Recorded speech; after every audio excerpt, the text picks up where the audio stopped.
వెళ్ళాలి. సో ఎటువైపు వెళ్ళమని చెప్తుంది ఎవ్రీ క్వశ్చన్? సపోజ్ నువ్వు ఎలాబరేట్ అనే వైపు వెళ్ళు అని చెప్పింది అనుకో, ఎలాబరేట్ వైపు వెళ్ళాలి. ఇంతమించి బెటర్ లేదా? సపోజ్ డిస్కస్ అని వెళ్ళింది అనుకోండి,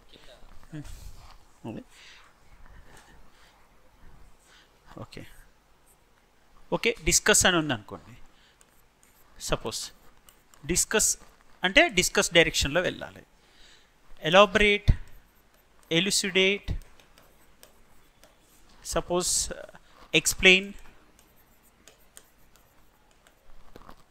ఎక్స్ప్లెయిన్ లేదా describe, describe. Next comment,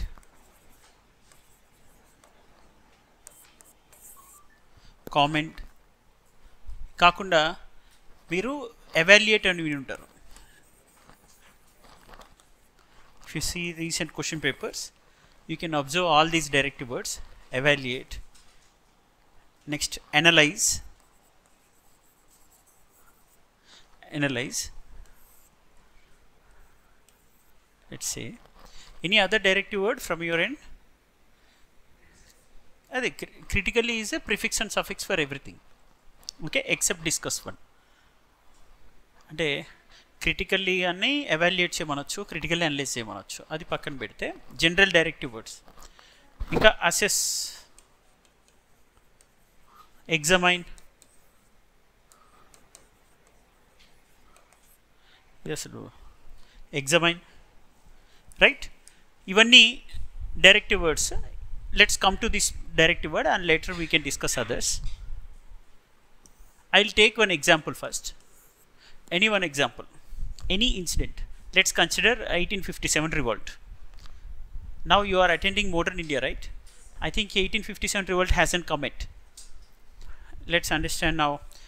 Just simply 1857 is a well-known fact, right? అది దానికి ఏం పెద్ద నాలెడ్జ్ అవసరం లేదు కదా. Let's have just 1857 first revolt మనం అనుకుందాం, ఫస్ట్ ఇండిపెండెన్స్ స్ట్రగుల్ అని, లేదా దాన్ని సిపాయి మ్యూటినీ అని డిఫరెంట్ ఇంటర్ప్రిటేషన్స్ ఉంటాయి. నేను 1857 రివోల్ట్ అని మాత్రమే అంటున్నా. ఓకే, 1857 రివోల్ట్ని ఎలా చెప్పబోతున్నాం మనం? ఎలాబరేట్ అంటే ఏ డైరెక్షన్లో వెళ్ళాలి, ఎలాబరేట్ అంటే. కామెంట్ అంటే ఏ డైరెక్షన్లో వెళ్ళాలి. Question is same, just I'm changing directive word. Directive word change చేసిన దాన్ని బట్టి ఆన్సర్ రైటింగ్ ఓరియంటేషన్ మారుతుంది, బట్ ఫ్యాక్ట్స్ చేంజ్ అవ్వవు. Same fact will be used in particular direction according to the given keyword here. ఇప్పుడు 1857 revolt నేను elaborate అన్నాను అనుకోండి. Elaborate అంటే what does it mean? Elaborate అంటే తెలుగులోకి వస్తే మన కంఫర్ట్ కోసం మనం అర్థం చేసుకుంటే విశదీకరించండి అంటున్నారు. ఓకేనా? ఎలాబరేట్, విశదీకరించండి. ఎప్పుడైనా విషదము, విశదీకరించడం, this is a Sanskrit word actually. This is not even Telugu word. Elaborate అంటే anything which is not only explaining but also in detail about facts, okay, course of action, cause behind it, and also outcome.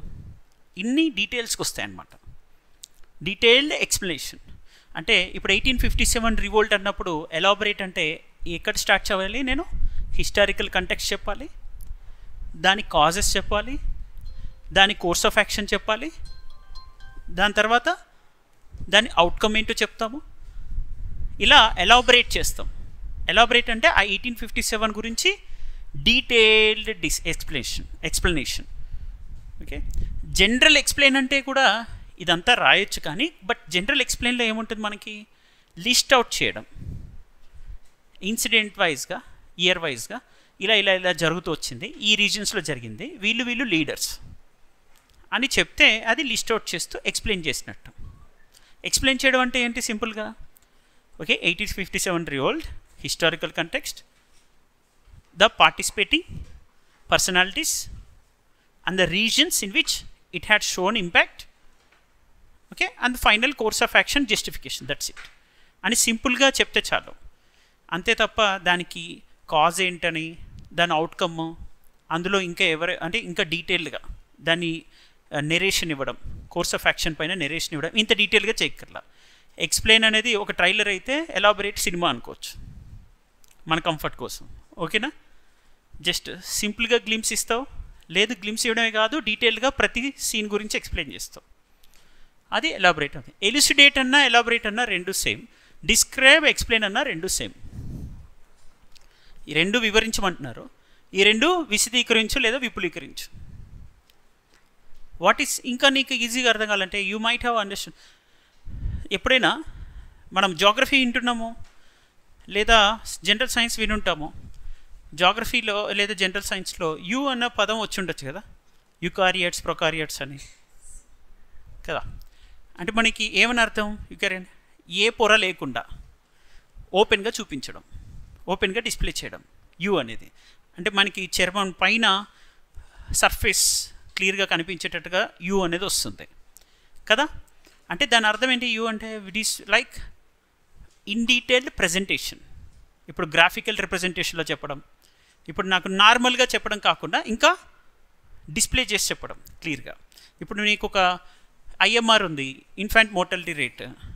Infant mortality rate suppose ఒక 10 people చనిపోయేవాళ్ళు particular ఇయర్లో, ఇప్పుడు next 5 peopleకి తగ్గింది. దీన్ని నేనేం చెప్తున్నా? This is declining rate of IMR. This is elucidation. Elaboration is focusing on your language competency, elucidation is focusing on your presentation skills. ఇంకా detail explanation కావాలంటే నేను ఏం చేస్తానంటే ఒక వన్ ఆఫ్ ద మన దగ్గర టెస్ట్ రాసిన వాళ్ళు టాపర్స్ కాపీస్ మీకు చూపిస్తాను, యూ కెన్ అండర్స్టాండ్ దట్.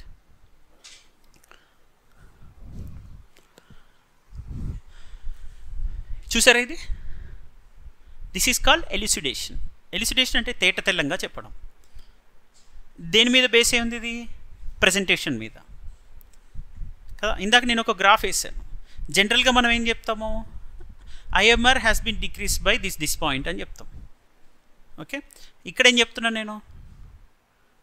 అదే ఐఎంఆర్ కాకుండా సమ్ XY ఇది ఈ ఇండియాకి సంబంధించినటువంటి సపోజ్ నేను బోరాన్ ఆరావల్ ఇండియా ఫిజియోగ్రఫీ గురించి చెప్తున్నా, భౌగోళిక స్వరూపం physiography. I'm discussing about physiography of India. ఈ ఫిజియోగ్రఫీ ఆఫ్ ఇండియా గురించి నేను జనరల్గా ఎలాబొరేట్ చేయాలంటే what is mean by Himalayas. Okay, Himalayas role ఏంటి, వాటి అంటే నిర్వహించే పాత్ర ఏంటి Himalayas. Next suppose Gangetic planes.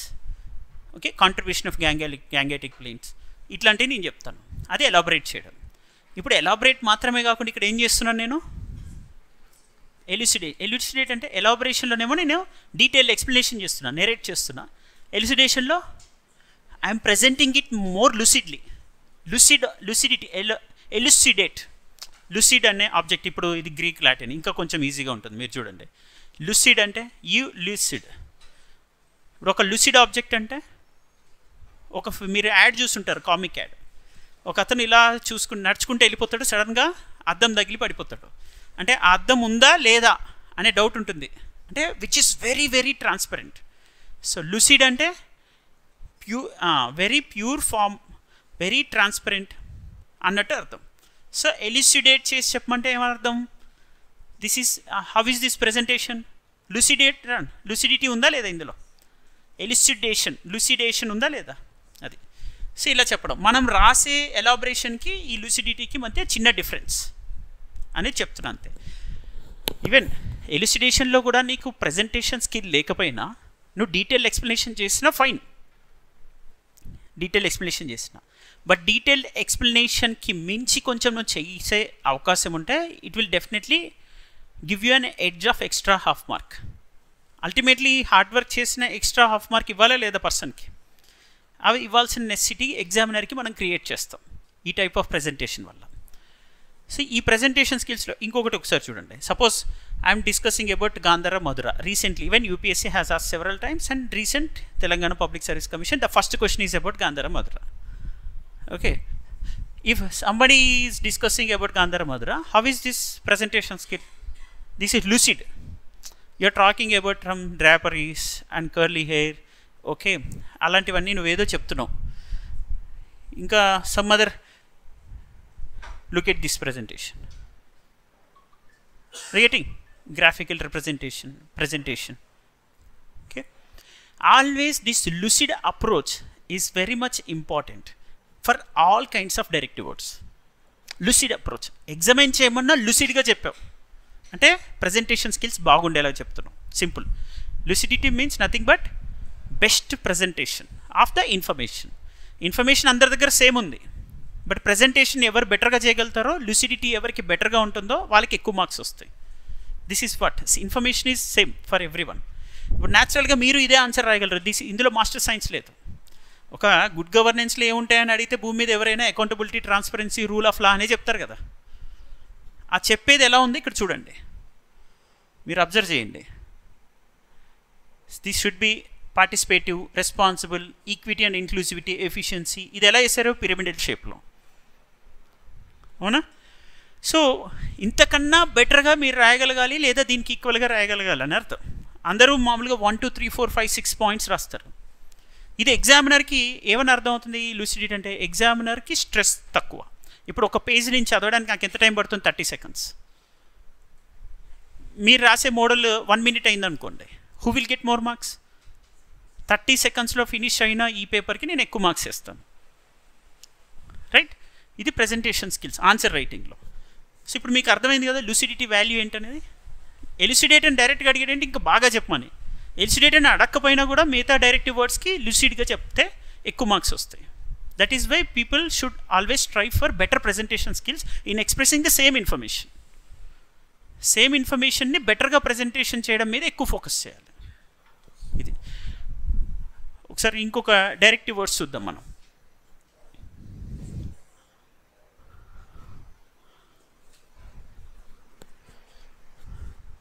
ఇప్పుడు ఈ డైరెక్టివ్ వర్డ్ డిస్కస్కి లాస్ట్కి వెళ్దాం. లాస్ట్కి వెళ్ళడానికి ముందు ఇవి చూద్దాం. కామెంట్ అని చెప్తాం, ఓకే? కామెంట్. ఇప్పుడు మీకు ఈ ఫస్ట్ పాయింట్ అర్థమైంది కదా, ఓకే? ఫస్ట్ పాయింట్లో ఏం లేదు, ఎక్స్ప్లెయిన్, డిస్క్రైబ్ అంటే జనరల్గా గుడ్ గవర్నెన్స్ ఎక్స్ప్లెయిన్ చేయన్నాం అనుకో, గుడ్ గవర్నెన్స్లో ఉన్న 8 points రాసుకుంటూ వచ్చేస్తావు పాయింట్ వైజ్.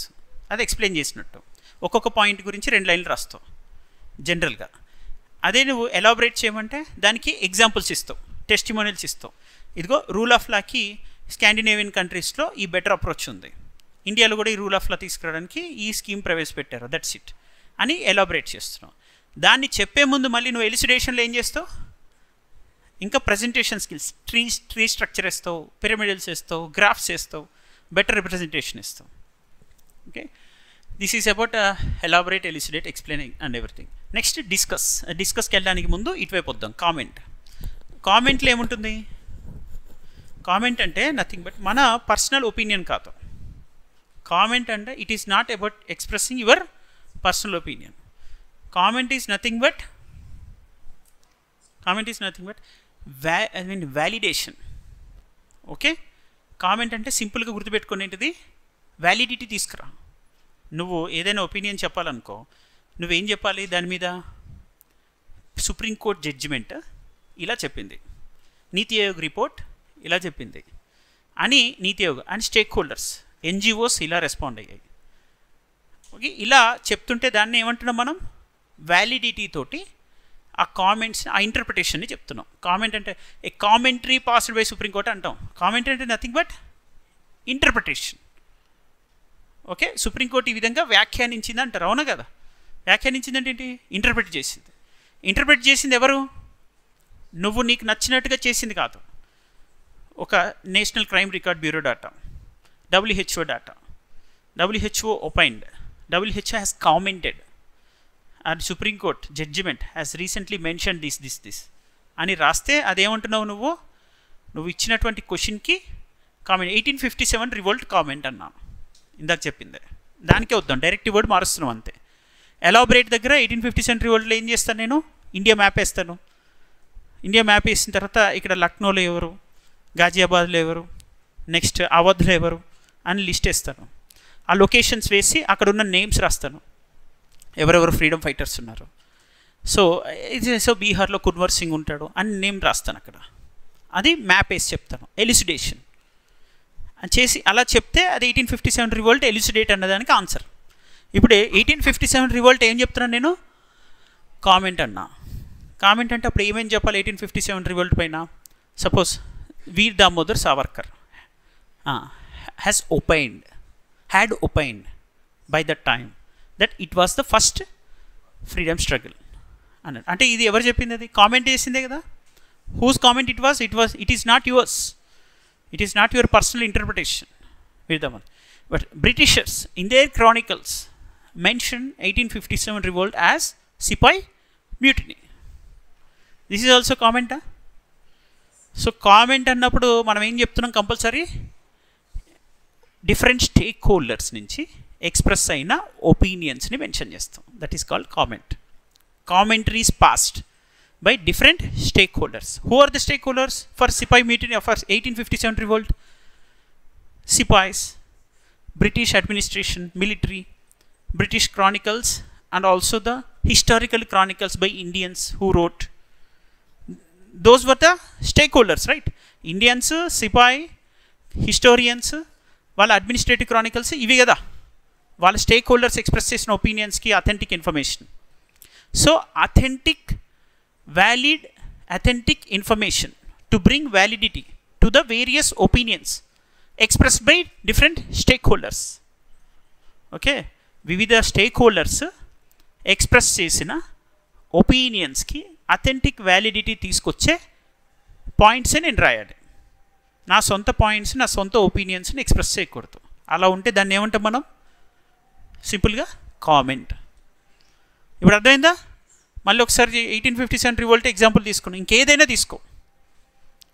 కామెంట్ అంటే ఇప్పుడు మనం ఏం చెప్పాలి? కామెంట్ అంటే ఖచ్చితంగా డిఫరెంట్ స్టేక్ హోల్డర్స్ మనకి వ్యాలిడ్ ఇన్ఫర్మేషన్తో అథెంటిక్గా చెప్పిన ఒపీనియన్స్ని మనం రాస్తాం, మన పర్సనల్ ఇంటర్ప్రిటేషన్స్ కాదు. ఓకేనా? రైట్. నెక్స్ట్ ఎట్ వస్తున్నాం మనం? ఎవాల్యుయేట్ అనుకోండి. ఎవాల్యుయేట్ అంటే ఇదే 1857 రివోల్ట్ ఎవాల్యుయేట్ అందాం. ఎవాల్యుయేషన్లో మీ ఆన్సర్ తీసి మనం రాస్తే ఏం చెప్తాం ఎప్పుడైనా? Merits, demerits. ఇప్పుడు 1857 రివోల్ట్ అంటే ఏం చెప్పాలి? ఇప్పుడు అందులో మెరిట్స్ ఏంటి, డిమెరిట్స్ ఏంటి అంటే సింపుల్గా దానివల్ల వచ్చిన అడ్వాంటేజెస్ ఏంటి, డిసడ్వాంటేజెస్ ఏంటి. అడ్వాంటేజెస్ ఎవరికి వచ్చినాయి? ఇండియన్స్కి ఏంటి, బ్రిటిషర్స్కి ఏంటి. డిసడ్వాంటేజ్ ఎవరికి వచ్చింది? ఇండియన్స్కి ఏంటి, బ్రిటిషర్స్కి ఏంటి, ఇంకా అదర్ స్టేక్ హోల్డర్స్. అంటే మీరు ఎటువైపు తిరుగుతున్న ఎవాల్యుయేషన్ అంతా అందులో ఉన్నటువంటి గుణదోషాలు, రైట్ ఏంటి, రాంగ్ ఏంటి, బెస్ట్ ఏంటి, నాన్ బెస్ట్, వరస్ట్ ఏంటి అనేది చూసుకోవడం. అంటే సింపుల్గా ఎవాల్యుయేషన్లో నేను ఏం చేస్తున్నా? మెరిట్స్, డిమెరిట్స్ అసెస్ చేస్తున్నా.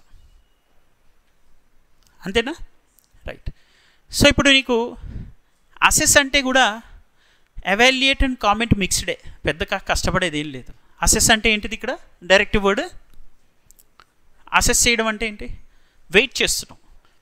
వెయిట్ చేయడం అంటే WAIT వెయిట్ కాదు, వెయింగ్. WAIGHT weight. దాని వెయిట్ ఎంత ఉందో చెప్తున్నాం అసెస్ చేయడం అంటే. ఇదిగో కామెంట్లో వ్యాలిడ్ అథెంటిక్ ఇన్ఫర్మేషన్ తీసుకున్నాం, ఇక్కడ ఎవాల్యుయేషన్లో మెరిట్స్, డిమెరిట్స్ తీసుకుంటున్నాం. ఈ రెండు మిక్స్ చేస్తే నీకు ఏమొస్తుంది? ఆన్సర్ అసెస్మెంట్ వస్తుంది. దాన్ని అంచనా వేసి చెప్తున్నాం. అంచనా వేయడం అంటే ఏంటి? అందులో ఉన్న మంచి ఎంత, చెడు ఎంత, ఒక అంచనా. ఆ మంచి చెడు చెప్పింది ఎక్కడి నుంచి అనేది మనం వ్యాలిడిటీ తెచ్చుకుంటాం. That is called assessment. Right. మీరు ఇవి ప్రాక్టీస్ చేసి అప్లికేషన్ స్టార్ట్ చేస్తే చాలు. నేను తీసుకుంది కూడా ఒకటి క్వశ్చన్ కదా, దానికే మారుస్తున్నాం. ఇప్పుడు డైరెక్షన్ మారింది కదా. 1857 రివోల్ట్ పైన కనిపించగానే నువ్వు దాని కాజ్ ఏంటి, ఎప్పుడు వచ్చింది, దాని ఎఫెక్ట్ ఏంటి అని రాసేసావు. దాని వెనకాల డైరెక్ట్ వర్డ్ చూసుకోవాలి. ఆన్సర్కి కరెక్ట్ మార్క్స్ పడతాయా అంటే రిలవెంట్గా రాసినట్టు కాదు కదా. ఆన్సర్ రైటింగ్లో మనకి బేసిక్ పారామీటర్స్ ఏంటి? ఒకటి రెలవెన్స్, సెకండ్ కంటెంట్. కంటెంట్ అందరి దగ్గర ఉంది కానీ రిలవెంట్గా రాయడానికి రావాలి. అవునా?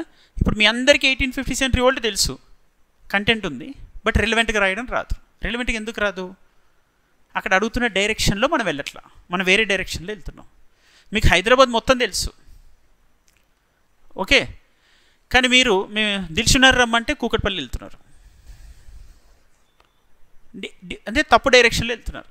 హైదరాబాద్ మొత్తం నాలెడ్జ్ ఉంది అంటే కంటెంట్ ఉంది, బట్ రిలవెంట్గా మీ డైరెక్షన్ లేదు. మిమ్మల్ని అడిగిందేమో నేను దిల్సుఖ్నగర్ రమ్మని, మీరేమో కూకట్పల్లిని. ఓకే, మీ ఇక్కడికి రమ్మంటారు కానీ ఎక్కడో ఉంటారు, ఇక్కడ రారు అని ఎగ్జామినర్ అంటాడు. ఎగ్జామినర్ని మీరు ఎగ్జామినర్ ఎక్స్పెక్ట్ చేసిన చోటుకి వెళ్ళాలి, అది జరగాలి. అంటే ఇది దిస్ ఇస్ కాల్డ్ రెలవెన్స్. ఆ రెలవెన్స్ అనేది ఎప్పుడు వస్తుంది మీకు?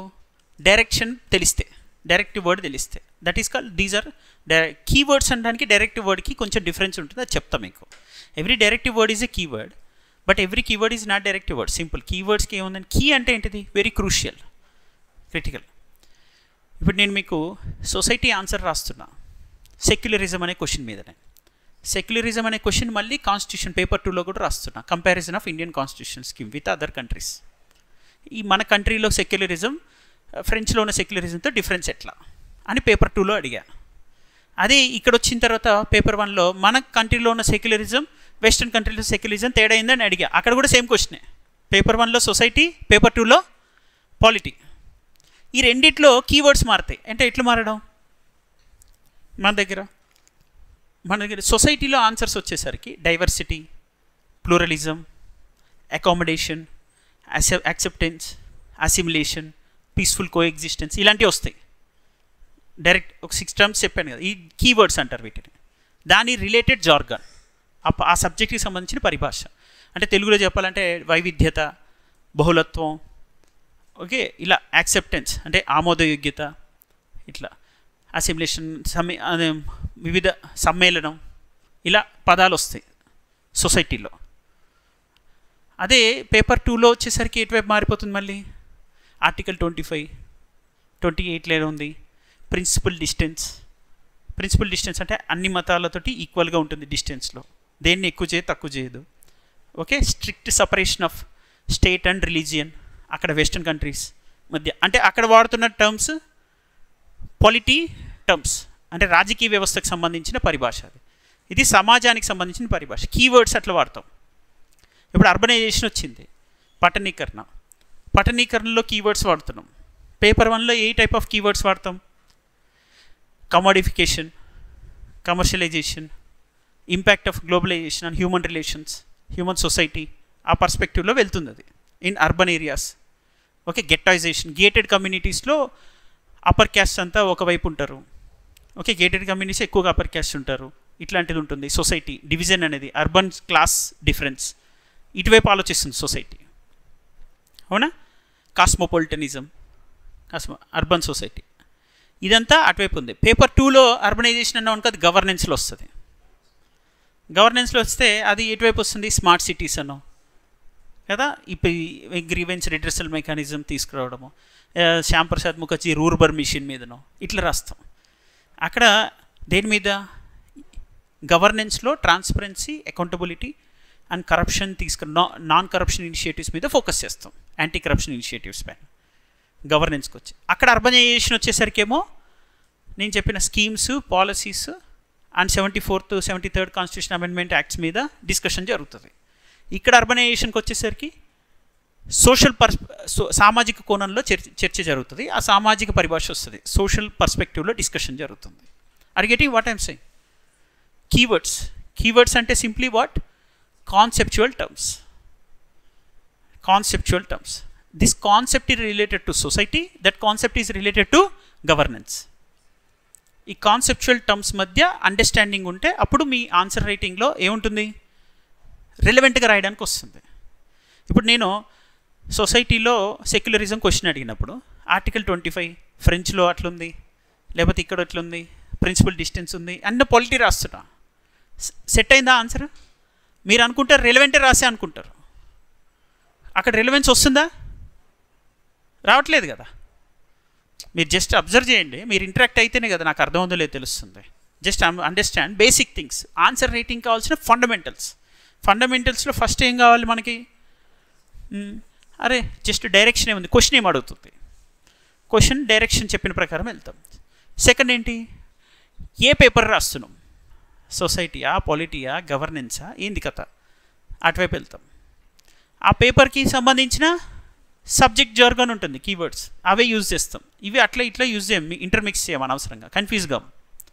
నెక్స్ట్ థర్డ్ ఏంటి రాస్తున్నాం మనం? ఎలాగో మీకు తెలుసు, కంటెంట్ ఉంది కదా, కంటెంట్ ఉంటుంది, రిలవెన్స్ ఉండాలి, జార్గన్, కీవర్డ్స్ ఉండాలి, డైరెక్టివ్ వర్డ్ మీద అబ్జర్వేషన్ ఉండాలి, కంటెంట్నే ట్విస్ట్ చేయాలి, కంటెంట్నే ఏ బాక్స్లో కావాలంటే ఆ బాక్స్లో పెట్టాలి. ఏ డైరెక్షన్లో పెట్టమంటే ఆ డైరెక్షన్లో, ఏ పేపర్కి తగ్గట్టు ఏ సబ్జెక్ట్ తగ్గట్టు పెట్టమంటే అదే కంటెంట్ని అట్లా పెడతాం మార్చి. ఇది చేస్తాం. నెక్స్ట్ ఇంకోటి ఏంటంటే కొహరెన్స్ ఉండాలి. కొహరెన్స్ అంటే ఏంటి? ఐడియాస్ మధ్య కనెక్షన్. అవునా? ఇప్పుడు నీకు ఫస్ట్ ప్రిఫరెన్స్ 1857 రివోల్ట్ అంటే ఏమొస్తుంది బేసిక్గా? ఫస్ట్ ప్రిఫరెన్స్ అంటే జనరల్గా 1857 రివోల్ట్ అంటే హిస్టారికల్గా ఏం బ్యాక్గ్రౌండ్ ఉంది, అది ఎందుకు అట్లా జరిగింది అనేది జనరల్ ప్రియారిటీ. అంటే కాజ్ కాకుండా నువ్వు ఎఫెక్ట్ మీద 1857 has shown significant impact for future generation as well, 1885 అట్లా వెళ్ళిందని స్టార్ట్ చేసావు అనుకో, కనెక్షన్ వస్తుందా? అంటే ఒక ఆర్డర్ ఉండాలి. Order of ideas is nothing but coherence. Cause కాకుండా ఎఫెక్ట్ ఫస్ట్ రాసి తర్వాత కాజ్ రాస్తే అది సినిమా స్టోరీ లాగా అవుతుంది. ఫ్లాష్ బ్యాక్ చెప్పి ఇట్లా రాసినట్టు. ఫ్లాష్ బ్యాక్ వర్కౌట్ అవ్వదు ఇక్కడ కదా. మనం ఫస్టే అవుట్కమ్ రాసి అవుట్కమ్ పైన ఎఫెక్ట్ రాసి ఆ తర్వాత మళ్ళీ కాజ్ రాస్తే కుదురుతుందా? అట్లా అంటే మీరు ఆర్డర్, మీ ఐడియాస్ మధ్య కనెక్షన్ లేదు. మీరు పాయింట్ తీసుకునేటప్పుడు కూడా ప్రియారిటీ చేసుకోవాలి. ఫస్ట్ ఏ పాయింట్ తీసుకోవాలి, సెకండ్ ఏ పాయింట్ తీసుకోవాలి అనే ప్రియారిటీ ఉండాలి. ఆ ప్రియారిటైజ్ చేసుకుంటూ రాయడమే కోహరెన్స్ అంటారు, connectivity. Okay, this is watt second. This is coherence and relevance and content. ఈ పర్స్పెక్టివ్ అయింది కదా. Next keywords and jargon, that is called language competency. Language competency అంటే మనం అనుకుంటున్నాం ఏదో అద్భుతమైన గ్రాంధిక తెలుగు భాష రావాలో, లేకపోతే ఎక్సెప్షనల్ ఇంగ్లీష్ లాంగ్వేజ్ కావాలో అనుకుంటున్నాం. అట్లేం లేదు. Language competency is nothing but relevant usage of the conceptual terms, that is jargon and keywords. Language competency or proficiency is nothing but relevant usage of jargon and keyword. Simple. This is called your language proficiency. This is fourth element, fourth important parameter. And next, fifth one is grammatical competency kuda undali. Ishtam vachinattu grammar mistakes chesthe malli answer ardham kaadu. Okay. And next, finally, the presentation skill. Have you understood? Presentation skill. ఇది మీ లైఫ్నే మార్చేస్తుంది. Just imagine, same answer, same information, including same examples, just because of presentation skills huge variation వస్తుంది. అతను first rank ఉంటే మీరు 100th rank ఉంటారు. Just presentation skill అనేది మీకు already ఇందాక చూపించా కదా కొన్ని మోడల్స్. ఈ మోడల్స్లో రేపు మనకి ర్యాంక్స్ వస్తాయి. నేను ఇప్పుడు ఎవరినైతే చూపించానో ఆ పర్సన్ మీ ధైర్యంగా అదే రేపు ర్యాంక్ వచ్చిన తర్వాత ఆ పీడిఎఫ్ కాపీ మీకు రిలీజ్ చేస్తాను నేను, చూడండి. 100%. అంటే ఇప్పుడు ఈ ఆన్సర్స్కి మనకి ధైర్యంగా మార్క్స్ వస్తాయి అని నేను చెప్పగలుగుతాను. మీరు రాసేదాన్ని ఏమో అదృష్టం బాగుంటే రావచ్చు, రాకపోవచ్చు అని చెప్పచ్చు. ఇప్పుడు మనం కన్ఫామ్గా ఏ స్థాయికి చేరుకోవాలి? భూమి మీద ఎవరు వచ్చి దిద్దినా నాకు 100% లిస్ట్లో నేమ్ ఉండే విధంగా నా ప్రజెంటేషన్ ఉండాలి. సో వాళ్ళు వచ్చి, ఒక పర్సన్ వచ్చి ఈ ప్రజెంటేషన్ ఇవన్నీ పట్టించుకోకుండా కంటెంట్ రిలవెంట్గా ఉందా లేదా అని చెక్ చేసి మార్క్స్ వేసిపోతాడు. ఇంకో పర్సన్ వచ్చి రిలవెంట్ కంటెంట్తో పాటు ప్రజెంటేషన్కి ఇంప్రెస్ అయ్యి మార్క్స్ వేస్తాడు.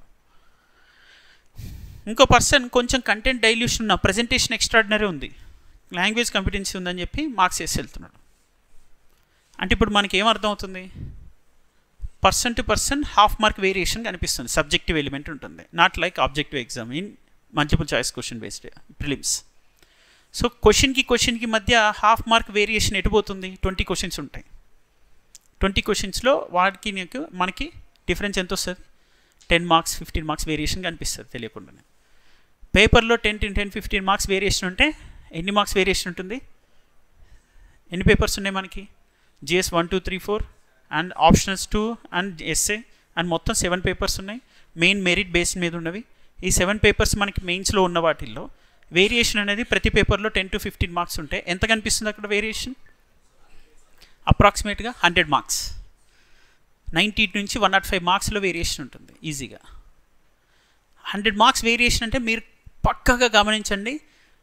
ఓపెన్ కేటగిరీలో ఫస్ట్ ర్యాంక్కి ఇటువైపు ఫైనల్ కట్ ఆఫ్కి మధ్య వేరియేషన్ ఎన్ని మార్క్స్ ఉంటుంది ఎప్పుడైనా? Not more then 120. మీరు చూసుంటారా? గమనించారు కదా? అంటే ఇక్కడ వేరియేషన్ అంటే నాలెడ్జ్లో డిఫరెన్స్ లేదు.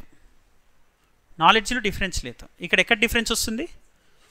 ప్రజెంటేషన్ మీద వాళ్ళకి అక్కడున్న ఎగ్జామ్లో స్పాంటేనిటీ, స్పీడ్, ఆ స్పాంటేనియస్గా ప్రజెంటేషన్ టెంప్లెట్ కూడా బ్రెయిన్కి రావాలి కదా. Not only just writing relevant answer, but also you are designing some templates in your brain while presenting that answer. So అట్లా టెంప్లెట్స్ డిజైన్ చేసుకొని ఎవరైతే బాగా ప్రాక్టీస్ చేస్తుంటారో, స్మార్ట్గా ప్రాక్టీస్ చేస్తారో, అరే ఈ క్వశ్చన్కి ఈ టైప్ ఆఫ్ ఆన్సర్ వస్తే బాగుంటుంది ఈ టైప్ ప్రజెంటేషన్లో, అట్లా చేయగలిగిన వాళ్ళకి ఎక్కువ మార్క్స్ వస్తాయి. ఈ వేరియేషన్ వల్లనే పోతారు. ఎన్నిసార్లు ప్రయత్నం చేసినా అక్కడే. కొంతమంది చిన్నప్పటి నుంచి ఇప్పుడు ముగ్గులేయడం అలవాటు ఉన్న అమ్మాయిలు ఎక్కువ ర్యాంకులు కొడుతున్నారు ఇక్కడ, అంతే కదా. మీరు ఒకటి గమనించండి, first rank, second rank, third rank అంటే ఈసారి కూడా అమ్మాయిలది ముందంజ అని వస్తుందా లేదా? ఎందుకని వస్తుంది?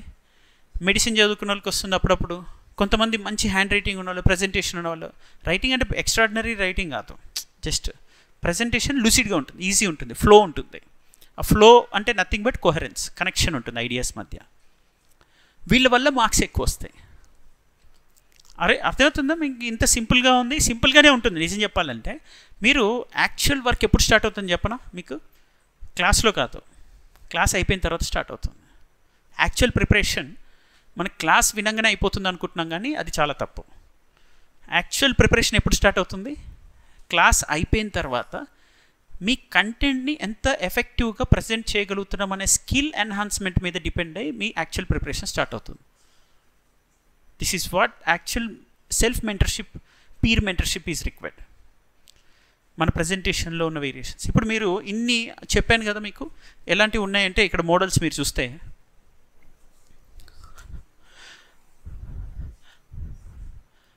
1 year వర్క్ చేశారు యాస్పిరెంట్, ఎన్ని మార్క్స్ వచ్చినాయి మీరు చూడండి. This is PC right. Look at this one, same answer. In governance they are writing about cabinet secretary. What are the wings under cabinet secretary? After describing what is meant by cabinet secretary and what are the functions of cabinet secretary. Okay, and next prime minister office. ఇది ఎంత time save చేస్తుంది, ఒక page అంతా నిండింది, full information వచ్చింది. Just మనం ఎన్ని words రాస్తాం మ్యాక్సిమం మీరు చూడండి, 100 words కూడా ఉండదు.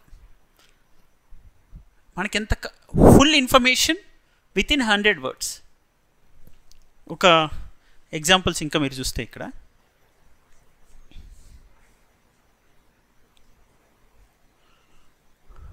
This is also like public accounts committee, పొలిటీలో అనుకోండి, this is right. Central secretariat same ఒక టెంప్లెట్ డిజైన్ అయింది బ్రెయిన్లో. క్యాబినెట్ సెక్రటేరియట్కి ఏ మోడల్ వాడారో సెంట్రల్ సెక్రటేరియట్కి అదే మోడల్. అంటే అర్థమవుతుందో, వాళ్ళు ఆల్రెడీ కొన్ని మోడల్స్ ప్రిపేర్ చేసి పెట్టుకుంటారు స్పాంటేనియస్గా, ఫ్రాక్షన్ ఆఫ్ సెకండ్స్లో. అది దీనికి ఇది. ఇప్పుడు సెల్ఫ్ హెల్ప్ గ్రూప్స్ అని ఉంది పేపర్ 2లో, సెల్ఫ్ హెల్ప్ ఎన్జిఓస్ అని ఉంది. సెల్ఫ్ హెల్ప్ గ్రూప్, ఎన్జిఓస్ వీటన్నిటికీ ఒక స్టాండర్డ్ మోడల్, డెఫినేషన్, వాటి ఫంక్షన్స్, వాటి స్ట్రక్చర్ అండ్ ఎగ్జాంపుల్స్, లొకేషన్స్ని ఐడెంటిఫై చేస్తే ఎగ్జాంపుల్స్ ఇవ్వడం. ఇప్పుడు గాంధార, మధుర ఇవన్నీ ఆర్ట్ అండ్ కల్చర్కి ఒక ప్రజెంటేషన్ స్కిల్.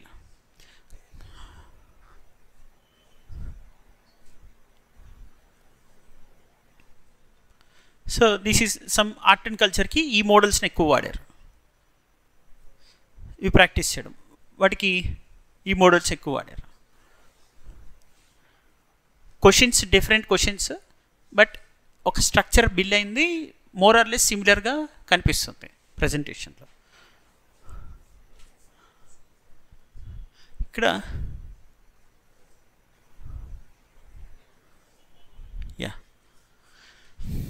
జాగ్రఫీకి న్యాచురల్గా ఏముండాలి, మ్యాప్స్ ఉండాలి. జాగ్రఫీకి ఒక టెంప్లెట్, ఒక్కొక్క పేపర్కి ఒక్కొక్కలాగా, కీవర్డ్స్తో పాటు ప్రజెంటేషన్ టెంప్లెట్స్ మారుతున్నాయి. సబ్జెక్ట్కి ఒక కీవర్డ్ మారుతుందా, సబ్జెక్ట్కి ఒక ప్రజెంటేషన్ స్కిల్ మారుతుంది. మీరు ఎక్కువ కష్టపడద్దు. Syllabus out of the box కూడా రావట్లే, మనం అనుకుంటున్నాం కానీ యాక్చువల్గా రావట్లే. మెయిన్స్ హైలీ ప్రెడిక్టబుల్, ప్రిలిమ్స్ కాదు, mains is highly predictable. 90% questions ఇక్కడ ఏం తీసిస్తామో అక్కడ డైరెక్ట్ రిఫ్లెక్ట్ అవుతాయి, సిలబస్లోనే వచ్చేస్తాయి. మన కరెంట్ ఇష్యూస్ ఏం చదువుతున్నామో వాటిలో నుంచి వస్తాయి కంఫర్టబుల్గా. సెక్యూరిటీ ఛాలెంజెస్కి ఒక టెంప్లెట్, జాగ్రఫీకి ఒక టెంప్లెట్, ఓకే, సొసైటీకి ఒక టెంప్లెట్, గవర్నెన్స్, సోషల్ జస్టిస్ ఒక టెంప్లెట్, పాలిటీ ఆన్సర్స్ రాసినప్పుడు ఒక టెంప్లెట్, ఎక్కడ డిస్క్రిప్షన్ బాగా రాయడానికి వస్తుంది, ఎక్కడ ప్రజెంటేషన్లో ఇలాంటి గ్రాఫికల్ రిప్రజెంటేషన్ ఇవ్వడానికి బాగా వస్తుంది. ఎకానమీకి ఒకటి, ఎకానమీకి గ్రాఫికల్ రిప్రజెంటేషన్ ఎక్కువ, మ్యాప్ పాయింటింగ్ అంతా జాగ్రఫీలో ఉంటుంది. ఓకే, ఆర్ట్ అండ్ కల్చర్లో ఈ డయాగ్రమాటిక్ రిప్రజెంటేషన్, నగర, వెసర, ద్రవిడ స్టైల్స్ అంటే వాటి వేరియేషన్ చూపించడం, గాంధార మధుర వేరియేషన్ చూపించడం, స్తూప ఆర్కిటెక్చర్ వేరియేషన్ చూపించడం.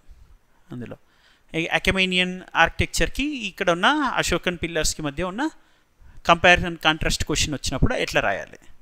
సరే, ఇవన్నీ నేను సిలబస్ ఇవ్వలేదేమో, చదవలేదేమో, లేకపోతే గుర్తులేదేమో అని టెన్షన్ పడకండి.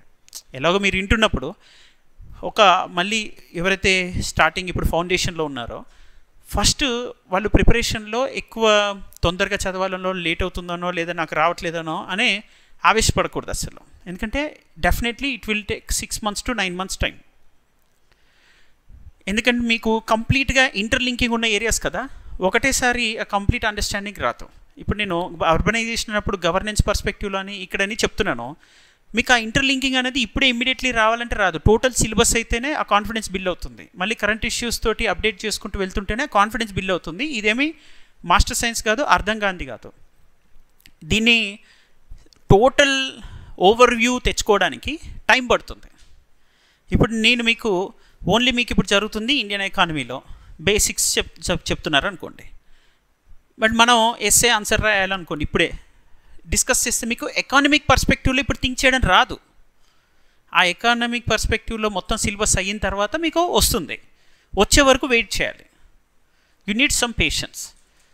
సో మీకు చాలా రావట్లేదు అనేది ఏం టెన్షన్ పడద్దు, ఎందుకంటే ultimately every question requires multi dimensional approach. Multiple డైమెన్షన్స్లో ఆన్సర్ రాయాల్సిన పరిస్థితి ఉంటుంది. మల్టీ డైమెన్షనల్ అప్రోచ్ అవ్వాలంటే అర్థం ఏంటి?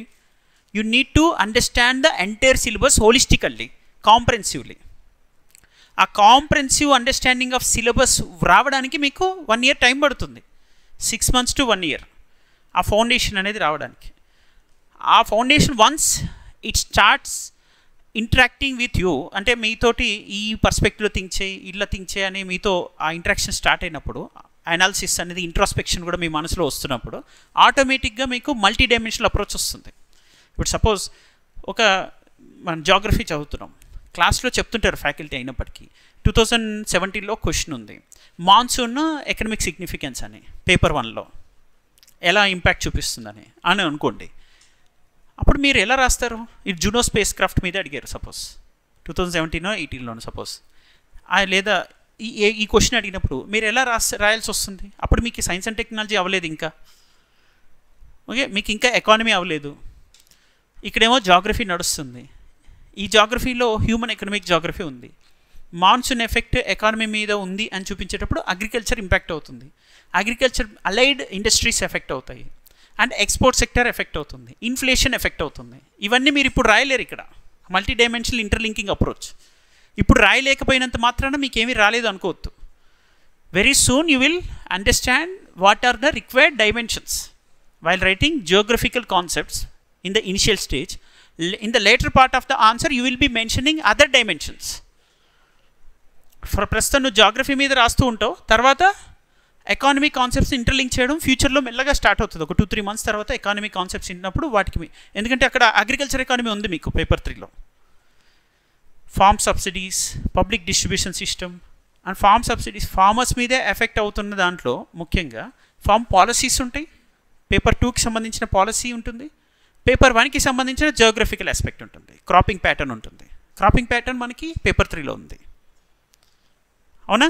ఈ క్రాపింగ్ ప్యాటర్న్లో ఏమిటో మనకి agriculture commission and cost and prices ఉంది, అదే మనకి మినిమం సపోర్ట్ ప్రైస్ డిసైడ్ చేస్తుంది. మినిమం సపోర్ట్ ప్రైస్ అనేది ఫార్మర్స్కి డిసైడ్ చేయడానికి ఉన్నటువంటి ఈ కమిటీ దేని బేస్ మీద డిసైడ్ చేస్తుంది? క్రాప్స్ వాటి ప్రొడక్షన్ అవుట్కమ్ని బేస్ చేసి చెప్తుంది. క్రాపింగ్ ప్యాటర్న్లో ఉన్న వేరియేషన్ మనకు అర్థం కావాలంటే మళ్ళీ దేని ఇంటర్లింక్ అవుతుంది ఇక్కడ? ఖరీఫ్, రబీ, జైద్ క్రాపింగ్ సిస్టమ్ మీద జాగ్రఫీ ఎఫెక్ట్ ఉంటుంది. జాగ్రఫీ అండర్స్టాండింగ్ కావాలి, అంటే జాగ్రఫీ అర్థం చేసుకుంటూ వస్తూ మళ్ళీ at the same time economy వరకు రావాలి, ట్రావెల్ అవ్వాలి. ఓ ప్రాసెస్లో నువ్వు ఇక్కడ ఆల్రెడీ హిస్టరీ వింటున్నావు, ఎకానమీ వింటున్నావు, మళ్ళీ జాగ్రఫీ వింటావు, మళ్ళీ తర్వాత ఈ తర్వాత సెక్యూరిటీ ఇష్యూస్ ఇవన్నీ వింటుంటావు. అంటే నీకు హోలిస్టిక్ అండర్స్టాండింగ్ రావడానికి నీకు ఎంత టైం పట్టవచ్చు? మినిమం 6 months మినిమం పడుతుంది. 6 months నుంచి 9 months. ఈ ప్రాసెస్లో నీకు అప్రోచ్ అనేది ఇంపార్టెంట్. నువ్వు వెళ్తుంది కరెక్ట్ డైరెక్షన్ కాదా అంతే. కరెక్ట్ డైరెక్షన్లో నీ థింకింగ్ కంపిటెన్సీ పెరుగుతుంది, నీ ప్రజెంటేషన్ స్కిల్స్ పెరుగుతున్నాయి, నీకు తెలిసిన లిమిటెడ్ ఇన్ఫర్మేషన్తో నీ థింకింగ్ కంపిటెన్సీ పెరిగి ప్రజెంటేషన్కి పెరుగుతున్నప్పుడు స్పాంటేనిటీ అండ్ ఇంటర్లింకింగ్ వస్తుంటాయి. అంటే వేగంగా గుర్తు తెచ్చుకోగలగడం, అలానే డిఫరెంట్ సబ్జెక్ట్స్ని లింక్ చేసుకోగలగడం, దట్ ఈస్ ఇంటర్లింకింగ్. ఇవి పెరుగుతూ వస్తాయి. అర్థమవుతుందా? సో ఇప్పుడు మీకు ఫస్ట్ క్లాస్లో ఏం చెప్తున్నారు అనేది విన్న తర్వాత ఇమీడియట్లీ దాని రిలేటెడ్ క్వశ్చన్స్ చూస్తూ అర్థం చేసుకుంటూ కొంచెం ప్రజెంటేషన్ మీద ఫోకస్ చేస్తురండి. ఈ సబ్జెక్ట్స్ అన్నీ అయిపోతూ వచ్చిన తర్వాత ఒక 6 monthsలో మీకు ఏమొస్తుంది? ఒక కాన్ఫిడెన్స్ వస్తుంది. ఆన్సర్ రైటింగ్ మళ్ళీ వదిలిపెట్టకూడదు, రాస్తూనే ఉండాలి.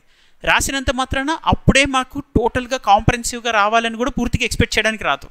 ఎందుకంటే ఈ సబ్జెక్ట్ అవ్వలేదు కదా, అయ్యే వరకు కొంచెం టైం పడుతుంది. ఈ ప్రాసెస్లో సబ్జెక్ట్ నేర్చుకుంటూ వెళ్ళడం, మిగతా సబ్జెక్ట్స్ని వాల్యూ ఎడిషన్ చేసుకోవడం, న్యూస్ పేపర్లో దాని రిలవెంట్ ఆల్రెడీ సబ్జెక్ట్ అయిపోయినప్పుడు ఇప్పుడు బడ్జెట్ మీద మనకి డిస్కషన్ జరుగుతుంది అనుకోండి, బడ్జెట్ పాస్ అవుతుంది. మార్చ్ కల్లా మీకు ఫుల్ అండర్స్టాండింగ్ వస్తుంది ఎకనామిక్ సర్వే బడ్జెట్ పైన, ఎందుకంటే అప్పటికే అయిపోయి ఉంటుంది. అప్పుడు మీరు దాన్ని చదువుతున్నప్పుడు మీకు ప్రీవియస్ ఇయర్ క్వశ్చన్స్ తోటి మీకు ఐడియా వస్తుంది. ఫిజికల్ డెఫిసిట్ అంటే ఏంటి, రెవెన్యూ డెఫిసిట్ అంటే ఏంటి, ఎఫెక్టివ్ రెవెన్యూ డెఫిసిట్ ఏంటి, బడ్జెట్ డెఫిసిట్ ఎందుకు 0 ఉండాలి, ఈ క్లారిటీ వస్తుంటుంది మీకు. అప్పుడు ఇన్ఫ్లేషన్ కాన్సెప్ట్స్ ఎలా ఎఫెక్ట్ పడతాయి, బ్యాంకింగ్ రెగ్యులేషన్ ఈ ఎఫెక్ట్ ఏంటి, ఇవన్నీ మీకు క్లారిటీ రావడం స్టార్ట్ అవుతుంది. ప్రజెంటేషన్ స్కిల్స్ మాత్రం very important, speed very important. ఈ రెండు మీరు ఈ 6 monthsలో ఇంప్రూవ్ చేసుకోవాలి. వీకెండ్ టెస్ట్లో వచ్చినప్పుడు ఆ ప్రజెంటేషన్ అండ్ స్పీడ్ మీద బాగా ఫోకస్ చేయండి. ఒక 10 marker క్వశ్చన్ని నాట్ మోర్ దెన్ 6.5-7 minutes ఆ స్పీడ్ మీద ఫోకస్ చేయండి. 10 marker question and 15 marker question not more than 10.5 minutes 15 marker. ఇది ఈ స్పీడ్ మీద ప్రజెంటేషన్ ఎఫెక్టివ్గా చేయడం మీద ఫోకస్ చేస్తూ 6 monthsలో మీరు ఇంప్రూవ్ అయితే ఇంటర్లింకింగ్ ఒక్కటే యాడ్ అవ్వాలి అంతే. ఇప్పుడు మీకు ఎథికల్ పర్స్పెక్టివ్లో థింక్ చేయడం కూడా ఇంకా రాకపోవచ్చు. ఎథిక్స్ ఇంటిగ్రేటెడ్ యాప్టిట్యూడ్ విషయంలో డిస్కస్ చేసేటప్పుడు ఒక ఇంటర్నేషనల్ రిలేషన్స్ సబ్జెక్ట్ వింటున్నారు. ఆ ఇంటర్నేషనల్ రిలేషన్స్ని వింటున్నప్పుడు మీకు ఎథిక్స్ మీద కంప్లీట్ కాంప్రహెన్సివ్ అండర్స్టాండింగ్ ఇప్పుడే రాదు, ఎథికల్ పర్స్పెక్టివ్లో ఎలా థింక్ చేయాలని.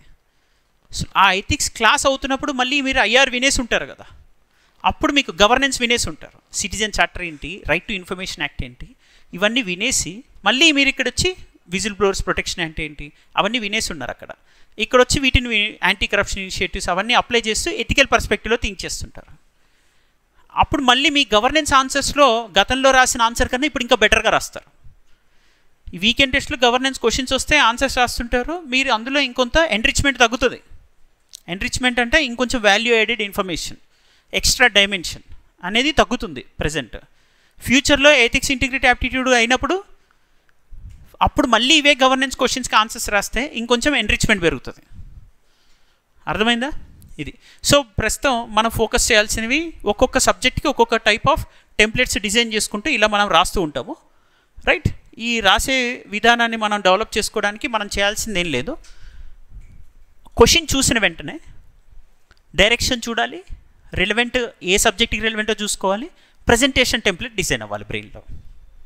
క్వశ్చన్ చూడంగానే ఈ 3 డెవలప్ చేసుకోవాలి. చేసుకుంటే ఆటోమేటిక్గా మీకు స్లోగా స్పీడ్ వస్తుంది.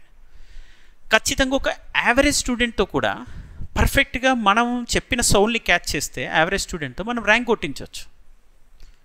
మనం చెప్పే సౌండ్ని కనుక వాళ్ళు మా ఆత్మని పట్టుకోగలిగితే మనం యావరేజ్ స్టూడెంట్ చేత కూడా ర్యాంక్ కొట్టించవచ్చు.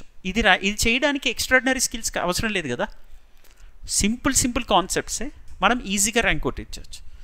నేను సాటర్డేస్ అప్పుడప్పుడు వస్తుంటాను ఇక్కడికి. యాక్చువల్లీ వచ్చినప్పుడు మీరు డైరెక్ట్గా కొన్ని ఆన్సర్స్ ఏమైనా రాస్తే చూపించండి, చూస్తుంటే ఒక ఐడియా వస్తుంది.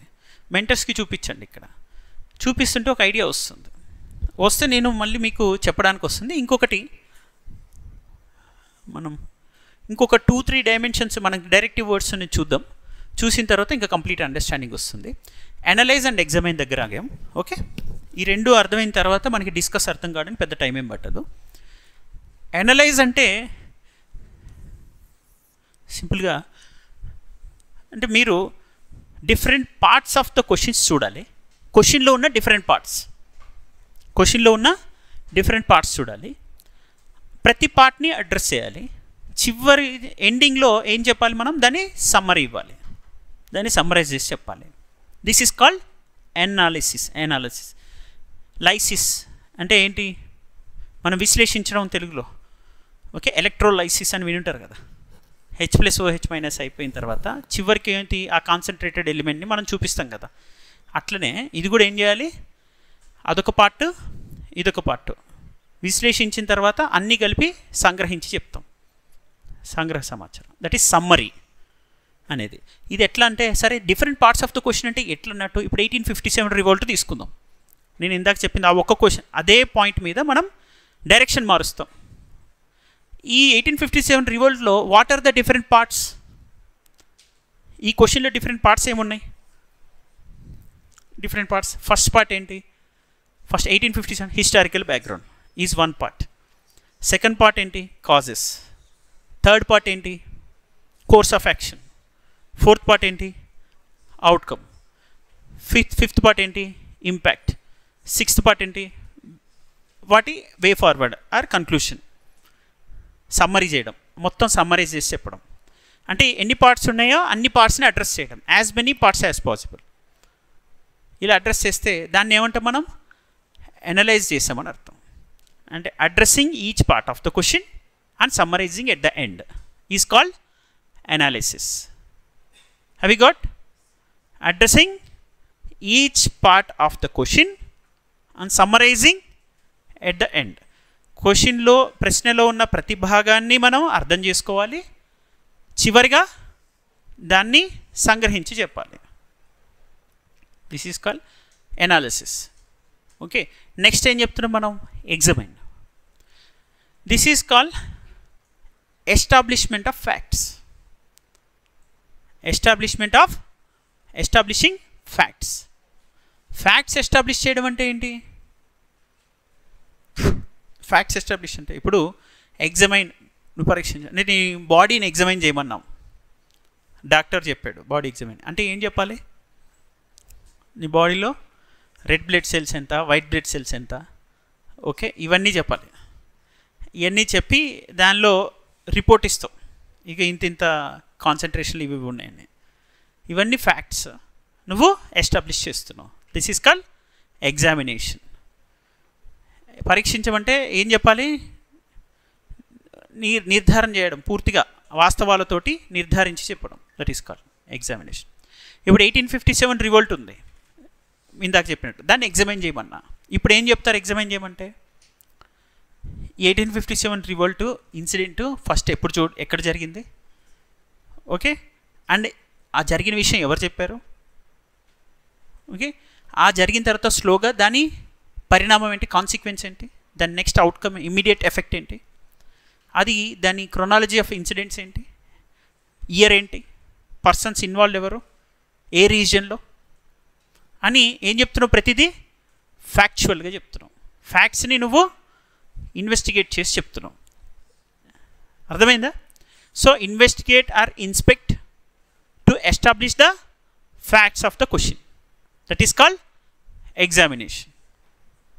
ఎగ్జామైన్ చేయమంటే నువ్వేం చెప్పాలి, ఇప్పుడు వాస్తవాలు ఏంటి, అవి ఎక్కడ చోటు చేసుకున్నాయి, ఎప్పుడు చోటు చేసుకున్నాయి అనేది ఆ వరుస క్రమంలో చెప్పాలి. అలా చెబితే దాన్ని ఏమంటే మనం పరీక్షించడం, అర్థమైందా, లేదా పర్యవేక్షించడం, పరిశీలించడం అని తెలుగులో. ఒకవేళ మీరు స్టేట్ పిఎస్సి రాసినప్పుడు ఈ ట్రాన్స్లేషన్ కరెక్ట్గా ఉండకపోవచ్చు. పరిశీలించమంటాడు, పర్యవేక్షించమంటాడు, పరీక్షించమంటాడు, ఇట్లా. సో దీన్ని మనం ఎగ్జామైన్ అన్నా. ఇప్పుడు డిస్కస్ అనేది ఎంత హ్యాపీ ఉంటుందంటే, మీకు డిస్కస్లో ఏమేమి వస్తాయి, అనాలిసిస్ వస్తుంది, ఎవాల్యుయేట్ వస్తుంది, నెక్స్ట్ డిస్కస్లో అసెస్మెంట్ వస్తుంది, ఎగ్జామైన్ వస్తుంది, కామెంట్ వస్తుంది, అన్నీ వస్తాయి డిస్కస్లో. ఎలిసిడేట్ అండ్ ఎలాబరేట్ అన్నీ వస్తాయి. అంటే ఏమని అర్థం ఇప్పుడు డిస్కస్ అంటే, it is an all encompassing directive to debate on paper in 360 degrees. అంటే నువ్వు పేపర్ మీద ఏం చెప్పాలి, 360 కోణాల్లో చర్చాగోష్ఠి నిర్వహించాలి.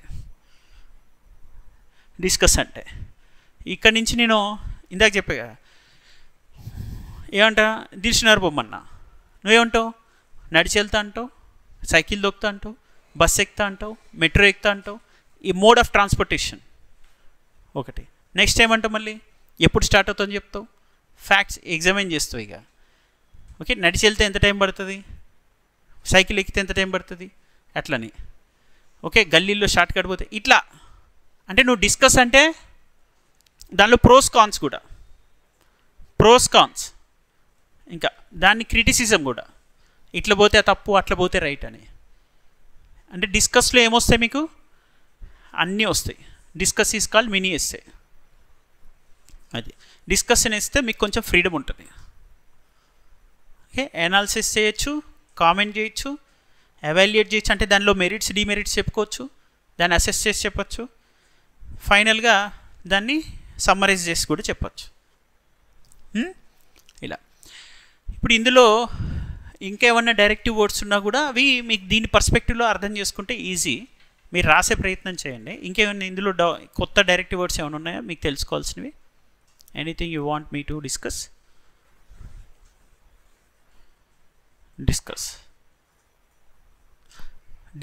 Debate on paper simply in 360 degrees is called discuss. చర్చించు అన్నాడంటే 360 degreesలో you need to understand the entire concept. Different parts address చేయి, ప్రతి పార్ట్లో ఉన్న ఫ్యాక్ట్స్ ఎస్టాబ్లిష్ చేయి, దానిలో ఉన్న మెరిట్స్ డిమెరిట్స్ చెప్పు. ఇప్పుడు క్రిటికల్లీ అన్నాడు అనుకో, simple. Critically evaluate, critically examine, critically analyse అన్నాడు అనుకో. క్రిటికల్లీ అన్నాడంటే nothing but what? Counter arguments or challenges or pros cons అన్నట్టు అర్థం. క్రిటికల్లీ అన్నాడంటే ఏమర్థం? Counter perspectives or challenges. క్రిటికల్లీలో ఫస్ట్ లెటర్ ఏంటిది? సి. సిలో ఏమున్నాయి? కౌంటర్. నెక్స్ట్ సిలో ఛాలెంజ్. నెక్స్ట్ సిలో కాన్స్. ఓకేనా? క్రిటికల్లీ వస్తే 3C రావాలి. 3Cలో అంటే 3C కంపల్సరీ రావాల్సిన అవసరం లేదు, క్వశ్చన్ బట్టి కూడా రావచ్చు. కాన్స్ రావచ్చు, కౌంటర్ ఆర్గ్యుమెంట్స్ రావచ్చు, ఛాలెంజెస్ రావచ్చు. క్రిటికల్లీ ఇప్పుడు ఎవాల్యుయేట్ అన్న 1857 రివోల్ట్ ఎవాల్యుయేట్ అన్న, క్రిటికల్లీ ఎవాల్యుయేట్ అన్న. మెరిట్స్ డిమెరిట్స్ చెప్పారు కదా. ఇప్పుడు మెరిట్స్ డిమెరిట్స్ చెప్పినప్పుడు ఇందులో ఏముంటాయి? మెరిట్స్ డిమెరిట్స్లో ఆల్రెడీ ప్రోస్ కాన్స్ చెప్పినట్టే, కానీ అలానే కాదు, ఇంకా ఏంటి? కౌంటర్ ఆర్గ్యుమెంట్, కౌంటర్ వాల్యుయేషన్, ఇంకా దానిలో ఛాలెంజెస్ ఏమన్నా దాని మీద. ఇప్పుడు 1857 రివోల్ట్ మీద బ్రిటిషర్స్ ఈ పర్స్పెక్టివ్ ఉండే, ఈ కౌంటర్ ఆర్గ్యుమెంట్ ఉండే బ్రిటిషర్స్కి. దాని కౌంటర్ ఆర్గ్యుమెంట్ని కౌంటర్ చేస్తూ ఇండియన్స్ ఇలా కూడా చెప్పారు దీనిలో అని. ఇంకా నువ్వు మెరిట్స్ డిమెరిట్స్ వరకే ఆగకుండా నువ్వేం చేస్తావు? దాని ఛాలెంజెస్ దాని ఆ తర్వాత దాని కౌంటర్ ఆర్గ్యుమెంట్ మీద ఎక్కువ ఫోకస్, ఎందుకంటే అది ఇంటర్ప్రిటేషన్ మీద బేస్ అయి ఉంది కాబట్టి. ఓకే, 1857 రివోల్ట్ బెనిఫిట్స్ ఏంటి అన్నాడు అనుకో. బెనిఫిట్స్ అన్నప్పుడు మళ్ళీ ఛాలెంజెస్ చెప్పచ్చు అక్కడ వచ్చినప్పుడు. అక్కడ కౌంటర్ ఆర్గ్యుమెంట్ అంటే నథింగ్ బట్ దాని ఆపోజిట్ వ్యూ, ఛాలెంజెస్ చెప్పడం. ఓకే, 1857 బెనిఫిట్స్ ఉన్నాయి కరెక్టే, తర్వాత అవి చాలా ఛాలెంజెస్ క్రియేట్ చేసింది అని చెప్పచ్చు. హవెవర్ అని తీసుకోవడం ఇక నెక్స్ట్. ఓకేనా? క్రిటికల్లీ అని ప్రిఫిక్స్ వస్తే ఏమని అర్థం? కాన్స్, కౌంటర్ ఆర్గ్యుమెంట్స్, ఛాలెంజెస్, ఇవి తీసుకోవడం క్రిటికల్లీలో. ఇవి తీసుకొని ఇంకొంచెం కాంప్రెన్సివ్గా రాయమంటున్నాడు ఎగ్జామినర్, అంతే, సేమ్ డైరెక్షన్లో. అది. So this is called entire understanding of how to write answer. How to understand the question first. ప్రశ్న ఎట్లా అర్థం చేసుకోవాలి, ఏ డైరెక్షన్లో వెళ్ళాలి, first point, first choice. Second choice, what are the relevant subject related keywords. Second. Third, just మనము డైరెక్షన్లో వెళ్తున్నప్పుడు ప్రజెంటేషన్ మీద ఫోకస్ చేస్తే చాలు. Presentation is enrichment point. మీ ర్యాంక్ని డిటర్మైన్ చేసే వాటిల్లో కంటెంట్ రిలవెన్స్తో పాటు ఇంకోటి ఏముంటుంది? ప్రజెంటేషన్. కంటెంట్ రిలవెన్స్తో మెయిన్స్కి సెలెక్ట్ అయ్యి బోర్డర్లో ఒక 5,000 6,000 మంది ఉంటారు కంటెంట్ రిలవెన్స్లో. ఆ పైన వెళ్ళే ఆ 1000 మెంబర్స్ ఎవరైతే ఉన్నారో సెలెక్ట్ అయ్యి, ఆ 1000 మెంబర్స్ ఈ 5,000-6,000లో ఫిల్టర్ అయ్యి బయటికి రావడానికి ఏది ఎక్కువ కాంట్రిబ్యూట్ చేయగలుగుతుంది? ప్రజెంటేషన్. అది. ఇది మాత్రం మీరు బెస్ట్ ఉండగలిగితే nobody can stop you. I'm very sure this candidate may be top 5 అవుట్ ఆఫ్ 3 lakh people who applied for recent state PSC exam.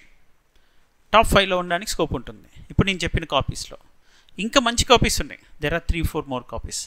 But I want your copy to be one of the testimonials in very recent days. ఇంకా మీరు sooner or later మీ testimonials మనం చూపించగలగాలి. ఓకేనా? Right. Answers రైటింగ్కి ఇది బేసిక్గా. మీకు ఇంకేమైనా డౌట్స్ ఉన్నాయా? Anything to say? జస్టిఫై అని సబ్స్టాన్షియేటింగ్ ద ఆన్సర్. సబ్స్టాన్షియేట్ అన్నారు, జస్టిఫై అన్నారు. ఇందాక చెప్పినట్టు ఇవి ఎలాగైతే సిమిలర్ మీనింగ్ ఉంటుందో, సబ్స్టాన్షియేట్ అంటే సమర్థించడం. ఓకే, సమర్థించడం అంటే మళ్ళీ నీ ఇండిపెండెంట్గా నువ్వు దాన్ని చేసుకుంటూ వెళ్ళడం కాదు. You need to prove by using relevant data, statistics, reports, okay, judgements, various judicial pronouncements and eminent persons who express opinions. వీటి మీద బేస్ చేసుకొని మనం ఇచ్చిన స్టేట్మెంట్ని జస్టిఫై చేస్తాం. జస్టిఫై చేయడం లేదా సబ్స్టాన్షియేట్ చేయడం, both are same.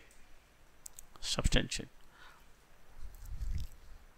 Okay, any other directive word? Almost all these directive words were asked in recent exams, recent mains of both UPS and state PSCs. Okay, any doubt? Just మీకు ఒక simple logic చెప్తాను. Daily care mains అని Telegram ఛానల్లో post చేస్తాం. ఆ care మెయిన్స్లో మీరు ఆ రోజు వచ్చి న్యూస్ పేపర్ ఆర్టికల్ మీద 2 మెయిన్స్ క్వశ్చన్ ఆన్సర్స్ని ఫస్ట్ కీవర్డ్స్ ఇస్తాను టేబుల్లో. That's more than enough for you. Keywords ఉన్నాయి కదా, కీవర్డ్స్ స్టార్టింగ్ టేబుల్లో ఆ కీవర్డ్స్ చూసుకొని ఇంకా you can do some value addition. ఆ కీవర్డ్స్కి మీకు సొంతంగా అనిపించినవి మీరు ఆల్రెడీ ఆ సబ్జెక్ట్ క్లాస్లో వినుంటే అది నోట్స్ రాసుకున్నా, కొంచెం చదువుకున్నా, ఆ కీవర్డ్స్ వాల్యూ అడిషన్ చేసుకుంటే సరిపోతుంది. అంటే మీకు ఐడియా వస్తుంది సబ్జెక్ట్ పైన. Try to right at least 1 answer, replicate directly from your diary current affairs. Replicate. మేము ఇచ్చే mains question answers weekly 10 question answers. Just imagine, monthly 20. మనం ఒక 6 months ట్రావెల్ అయ్యాం, 120 క్వశ్చన్ ఆన్సర్స్ రాసేసరికి మీకు పట్టు వస్తుంది కీవర్డ్స్ పైన. కీవర్డ్స్ మీద పట్టు వచ్చిన తర్వాత నెక్స్ట్ మీరు దేని మీద ఫోకస్ చేయొచ్చు? ప్యారలల్గా ప్రజెంటేషన్ మీద. కీవర్డ్స్ ప్రజెంటేషన్ వచ్చినాయి అంటే ఆన్సర్ రైటింగ్ వచ్చినట్టే. మీరు ఎంత చదువుతారో భూమి మీద, దానికి లిమిటేషన్ ఏంటి? అంత చదవకూడదు. ఒక సబ్జెక్టు ఒక లిమిట్ వరకు మొత్తం చదివేసిన తర్వాత నెక్స్ట్ మీ బ్రెయిన్లో ఏ రూపంలో ఆ సబ్జెక్ట్ ఫిక్స్ అయిపోయి ఉండాలి? ఒక సింగిల్ పేజ్లో ఎంటైర్ కాన్సెప్ట్ వచ్చేయాలి. సింగిల్ పేజ్ మెమరీ బిల్డర్ మీ మెయిన్స్ టైంకి నేను ఖచ్చితంగా ఇస్తాను వాటిని. ఓకే, సింగిల్ పేజ్లో టోటల్ గవర్నెన్స్ ఉందనుకోండి. గవర్నెన్స్లో మనకి అప్రాక్సిమేట్గా ఒక 10 టాపిక్స్ ఉన్నాయి. Social justice, governance. ఆ 10 టాపిక్స్లో మనం ఒక మ్యాక్సిమం ఇప్పుడు మీరు రాసుకున్న నోట్స్ ఒక 100 pages ఉందనుకోండి, దాన్ని 1/10కి తగ్గించవచ్చు, 10 pagesకి తగ్గించవచ్చు. 10 pages will consist of only keywords. ఆ కీవర్డ్ గుర్తురాగానే నీకు మొత్తం ఆన్సర్ వచ్చేస్తుంది. సింపుల్ కీవర్డ్స్ అంటే ఎలా అంటే సెల్ఫ్ హెల్ప్ గ్రూప్స్ అని ఉన్నాయి, స్వయం సహాయక బృందాలు. సెల్ఫ్ హెల్ప్ గ్రూప్స్లో ఎగ్జాంపుల్స్ డైరెక్ట్గా ఒక 10 ఎగ్జాంపుల్స్. నెక్స్ట్ కేస్ స్టడీస్ అంటే సక్సెస్ స్టోరీస్, ఛాలెంజెస్ని ఎలా ఓవర్కమ్ చేశారో అది కీవర్డ్స్. అంటే కేరళలో పర్టికులర్గా Kudumbashree, that is Kerala Kudumbashree SHG అనేది ఎగ్జాంపుల్. దాని డైమెన్షన్స్ ఇంటర్లింక్ చేసుకోవడం ఇంకా మీకు మొత్తం ఆల్రెడీ తెలిసే ఉంటుంది, ఆ ఒక్క లైన్ చూస్తే చాలు. సో SHGs మొత్తం మీద మీరు జస్ట్ ఒక చిన్న బాక్స్ ఒక 10 keywordsలో పట్టేసేయచ్చు. అలా NGOs పైన ఒక చిన్న బాక్స్. అంటే ఓవరాల్గా మొత్తం మీకు పేపర్ 2ని ఎంతలో కుదించవచ్చు? Polity, social justice, governance and IRని 30 pages, 25 pages. అంటే 250 marksని మనం 25 ఫ్రంట్ అండ్ బ్యాక్ కలుపుకొని పేపర్స్ అనొచ్చు. 25 పేపర్స్లో మనం కుదించవచ్చు. 25 పేపర్స్ రివిజన్ చేయడానికి ఎంత టైం పడుతుంది? జస్ట్ ఒక పేపర్ రివిజన్ చేయడానికి మనకి మ్యాక్సిమం 10 minutes, అంతేనా? సో 25 పేపర్స్ని మనకు 3-4 hours రివిజన్ చేయొచ్చు. అలా 10-15 times రివిజన్ చేస్తున్నప్పుడు ఎగ్జామ్కి వెళ్ళే ముందు మీరు మార్నింగ్ లేచి ఒక 1 hour ఆ కీవర్డ్స్ చూసుకొని వెళ్ళి 20 క్వశ్చన్ ఆన్సర్స్ని 3 hours కంఫర్టబుల్గా రాసి రావచ్చు. ఇలా ఇందాక చూపించిన టెంప్లెట్స్లో అలా చేసి వస్తే అంటే మనకి టైం సేవ్ ఎవరైతే స్మార్ట్గా ప్రిపరేషన్ ప్రాసెస్లో చేయగలుగుతారో వాళ్ళు సక్సెస్ అవుతారు. మీరు అనుకుంటున్నాం మనం ఎగ్జామ్ హాల్లో 3 అవర్సే అటెంటివ్గా ఉంటున్నాం అనుకుంటున్నాం, 3 అవర్స్ అనుకుంటున్నాం కదా, కాదు. దానికి ముందున్న 3 ఇయర్స్ కూడా ఆ 3 అవర్స్ లాంటిదే. ఎగ్జామ్ హాల్లో మనం ఫిల్మ్స్ గురించి ఆలోచిస్తామా అంటే అలాని ఈ ప్రాసెస్లో ఆలోచించద్దాను కదా. ఎగ్జామ్ హాల్లో మనం టైం వేస్ట్ చేసుకుంటామా? ఎగ్జామ్ హాల్లో మనం డీవియేషన్, డిస్ట్రాక్షన్స్, ఇప్పుడు ఇది రాసిన తర్వాత నాకు మార్క్స్ రాకపోతే ఎట్లా, లేకపోతే నేను ఐఏఎస్ అయిపోయాక నాకు మినిస్టర్ ఇంత కట్నం ఇచ్చి పెళ్లి చేస్తే ఎట్లా, అట్లాంటి ఆలోచనలు అక్కడ చేయం కదా ఆ 3 అవర్స్. అంటే మనం ఫోకస్ అంతా ఆ 3 అవర్స్లో దేని మీద పెడతాం? అటెంటివ్గా. అట్లనే మన ప్రిపరేషన్ టైంలో ఒక క్లాస్ వింటున్నామంటే ఆ 6 అవర్స్ ఆ 3 అవర్స్ లాంటిది. అది అయిపోయిన తర్వాత క్లాస్కి సంబంధించిన ప్రజెంటేషన్ స్కిల్స్, థింకింగ్ కాంపిటెన్సీ పెంచుకోవడం కూడా ఎగ్జామ్ లాంటిదే. ఆ తర్వాత మీరు సినిమా చూడడం కూడా ఎగ్జామ్ లాంటిదే. సినిమా చూడడం ఎగ్జామ్ అంటే you should have 100% focus on it. You should feel completely happy, కంప్లీట్గా మీరు వెళ్ళిందే ఎంజాయ్ చేయడానికి 100% చేయాలి. అది బిర్యానీ తినడం కూడా అట్లనే 100% ఉండాలి మైండ్, 100%. సో లైఫ్లో నువ్వు క్రికెట్ ఆడాలనుకో, వెళ్ళినా కూడా ఫ్రెండ్స్తో, నువ్వు రన్నింగ్ చేసిన, వాక్ చేసిన, మ్యూజిక్ విన్నా, and you should that recreation is also part of your preparation. Recreation, నీ లైఫ్ నువ్వు చేసే రిక్రియేషన్ కూడా. నువ్వు ఎవరితోనైనా ఫోన్లో మాట్లాడాలనుకో, అవతలలో నీకు ఎంకరేజ్ చేసేవాళ్ళు కాదు, నిన్ను ఇన్సెంటివైజ్ చేయరు నీ హార్డ్ వర్క్ అని అనుకో, వాళ్ళతో మాట్లాడకూడదు. That is also your part of preparation. నీ health is also part of your preparation. టైంకి పడుకోవడం, తినడం, టైంకి లేవడం, ఇవన్నీ part of preparation. So everything, ఈ ప్రిపరేషన్ వల్ల వచ్చే అడ్వాంటేజ్ ఏంటంటే నీ లైఫ్ స్టైల్ మారిపోతుంది, ప్రొడక్టివ్గా అవుతుంది, థింకింగ్ ప్రొడక్టివ్ ఉంటుంది, అన్నెసరీ డిస్కషన్స్ చేయవు, అన్నెసరీ అనవసరమైన పర్సన్స్ని అవాయిడ్ చేస్తావు, కన్స్ట్రక్టివ్ ప్రొడక్టివ్ పీపుల్తో ట్రావెల్ అవుతావు, నీ పీర్ గ్రూపు బాగుంటుంది, నీ ఆలోచన బాగుంటుంది, నీ టైం మేనేజ్మెంట్ బాగుంటుంది, నీ లాంగ్వేజ్ బాగుంటుంది, and everything will be in a perfect streamlined process. ఎవరైతే హైలీ డెడికేటెడ్గా ఉంటారో వాళ్ళు చాలా చేంజెస్ చూస్తారు వాళ్ళ పర్సనాలిటీలో. Lot of transformation they can witness. అంటే మీరు ఎన్ని యోగా క్లాసులకి వెళ్ళినా, ఎన్ని సద్గురు ఫౌండేషన్లో కూర్చొని నిన్న, ఎన్ని ఓషా ఈశాల్ని ఫాలో అయినా, ఓషో ఎక్కడా దొరకంది ఇందులో ఈ జర్నీలో దొరుకుతుంది. అంటే మన లైఫ్ స్టైల్లో నాలెడ్జ్ గెయిన్ చేస్తాం, డిసిప్లిన్ అవుతాం, స్మార్ట్గా థింక్ చేస్తాం, హార్డ్ వర్క్ చేస్తుంటాం. అంటే ఈ hard work, smart work difference ఏం లేదు. Those who are reducing their hard work is nothing but smart work. ఎవరైతే కష్టపడి స్టార్టింగ్ డేస్లో ఒక 6 months ఈ జర్నీలో హార్డ్ వర్క్ ఉంటుంది, స్లోలీ నెక్స్ట్ 6 monthsలో హార్డ్ వర్క్ రెడ్యూస్ అవుతూ వస్తుంది. ఎందుకని? ఓవరాల్గా సబ్జెక్ట్ మీద ఒక ఓవర్ వ్యూ వచ్చింది కాబట్టి నోట్స్ మేకింగ్ అవుతుంది. ఇప్పుడు ఎస్పీఎంబీ స్టార్టింగ్లో మీకు ఇస్తే ఏం అర్థం కాదు కీవర్డ్స్తో.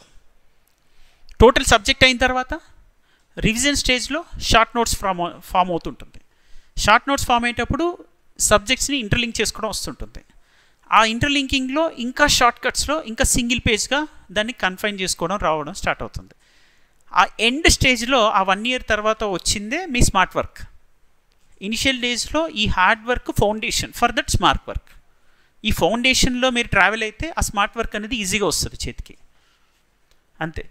ఈ బేసిక్స్ కొంచెం మనం అర్థం చేసుకోగలిగితే చాలా ఈజీ ఈ journey. I hope that there are very creamy people who are coming here. I have observe few students, very creamy, and they have, if they get right mentorship, right guidance, they will definitely crack this one. మనం ప్రాపర్గా optionals పైన మీకు ప్రీవిక్యూస్ ఉన్నాయి, questions answers రిపీటెడ్గా కీవర్డ్స్ని revision చేసి practice చేయండి. 90% PSI, sociology, anthropology, వీటిల్లో మీకు 60% స్కోర్స్ వస్తాయి. అవుట్ ఆఫ్ 500 300 కొట్టచ్చు. ఇక్కడ మన నెక్స్ట్ టార్గెట్లో non core areas. 90% non core areas ఎవరు ఫోకస్ చేయరు.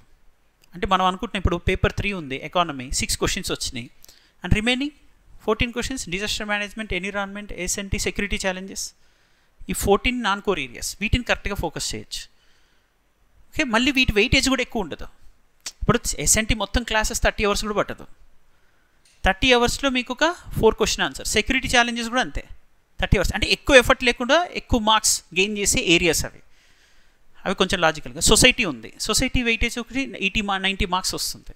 సొసైటీ కూడా జస్ట్ 30-35 hours పట్టదు క్లాస్ అవర్స్. ఆ క్లాస్ జరుగుతున్నప్పుడే వాటిని చదువుకుంటూ వెళ్ళిపోతే కీవర్డ్స్ కూడా చేసుకుంటూ ప్రజెంటేషన్ మీద ఫోకస్ చేయడం స్టార్ట్ అయితే అయిపోతుంది. అంటే తక్కువ టైంలో ఎక్కువ ఫోకస్ చేయడానికి స్కోప్ ఉన్నవి. International relations and social justice, governance areas, ఇవి నాన్ కోర్. ఎక్కువ మంది పాలిటీ చదువుతారు. పాలిటీ వెయిటేజ్ అయితే 100 మార్క్స్ ఉంటే ఇవి 150 మార్క్స్ ఉన్నాయి ఈ నాన్ కోర్ ఏరియాస్. ఈ నాన్ కోర్ ఏరియాస్ కవర్ చేయడానికి కూడా ఎక్కువ టైం పట్టదు అగైన్. సో ఎక్కడెక్కడ మనం వెయిటేజ్ అంటే 250 marks ethics integrated, that is a daily internalisation process. Ethics ఒకసారి క్లాసెస్ అయిపోయిన తర్వాత రెగ్యులర్గా మీరు చదువుతున్న న్యూస్ పేపర్ని కూడా ఎథికల్ పర్స్పెక్టివ్లో థింక్ చేయగలగాలి. బేసిక్స్ తెలియాలి. ఎథిక్స్ వాల్యూస్ డిఫరెన్స్ ఏంటి, అండ్ ఎథిక్స్కి మొరాలిటీకి డిఫరెన్స్ ఏంటి, కన్సైన్స్ అనేది ఎలా పనిచేస్తుంది యాజ్ సోర్స్ ఆఫ్ ఎథిక్స్, మన గైడెన్స్ ఎలా చేస్తుంది, లాస్ ఎలా సోర్స్గా ఉంటాయి మన ఎథికల్ డెసిషన్ మేకింగ్కి. Ethics is nothing but your prudential decision making skill. Your prudential decision అంటే డిఫరెంట్ డైలమాస్ని ఎలా అడ్రస్ చేసి ఎఫెక్టివ్ అవుట్కమ్ తీసుకొస్తావు అనేది నీ డెసిషన్ మేకింగ్ మీద బేస్ అయి ఉంటుంది అది. సో ఈ ఎథిక్స్ వీటిని కూడా స్లోగా ఇంటర్నలైజ్ చేస్తావు. ఇవి regular internalisation. CSAT is regular internalisation. CSAT internal అదేంటిది, ఒక 1 మంత్ క్లాస్ విన్న తర్వాత 1 year తర్వాత రివిజన్ చేద్దాం అనేది కాదు. అది నోట్స్ చేసుకొని అప్పుడప్పుడు రివిజన్ చేద్దాం అనేది. డైలీ ఒక 1/2 hour టైం పాస్. ఎథిక్స్ కూడా క్లాసెస్ అయిపోతున్నప్పుడు అయిన తర్వాత ఏం చేస్తుండాలి, డైలీ ఒక 1/2 hour ఒక కేస్ స్టడీ సాల్వ్ చేయడం, ఒక పీవైక్యూ సాల్వ్ చేయడం, లేదా న్యూస్ పేపర్నే ఒక ఎథికల్ పర్స్పెక్టివ్లో థింక్ చేయడం. సో అట్లా internalisation is a continuous process for ethics and CSAT. It is a daily routine. ఎవరైతే ప్రిలిమ్స్ అయిపోయి మెయిన్స్కి సెలెక్ట్ అయ్యి 1 monthలో బ్యాటింగ్ చేద్దాం అనుకుంటారో వాళ్ళది అది మొత్తం వెనకబడతారు అది. Okay, these are the basic smart planning. ఇది మీరు చేస్తూ వెళ్ళండి. స్లోగా చేస్తూ వెళ్తుంటే మీకు ఇంకా ఐడియా వస్తుంటుంది. Any doubt you can text me, I will come and take the sessions here. Okay, right, all the best.